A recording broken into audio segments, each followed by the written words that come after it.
sino naman po ang may hawak sa anak ko. Sana po ay balik niyo na po. Sana po ibalik niyo na po yung anak ko. Kasi po sobrang nag-aalala na po ako sa anak.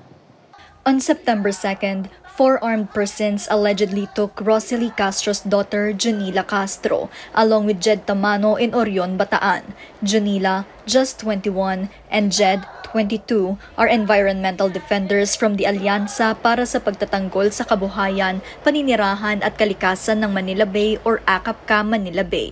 They were doing research and assessment when they were supposedly abducted. Rosalie recalls that a man who introduced himself as a soldier had been visiting their house in Bulacan since last year. She says he even offered to help Jonila clear her name. Nagtataka po kami kung bakit kailangan nilang tulungan yung anak namin. Sabi ko, bakit po? Wala naman pong ginagawang masama yung anak namin. Rosalie says the Orion police refused to record the alleged kidnapping and declined to sign a form under the Anti-Enforced Disappearance Law.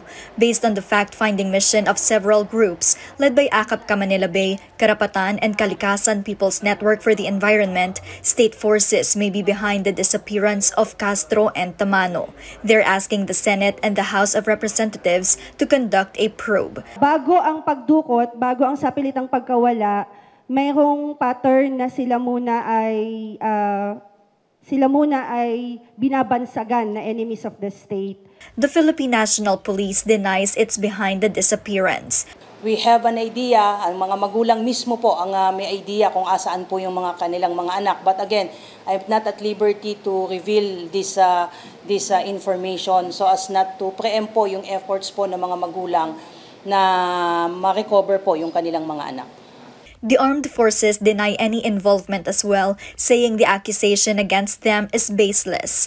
Jed Tamano and Jonila Castro are the 9th and 10th environmental defenders who've disappeared since President Ferdinand Marcos Jr. took office.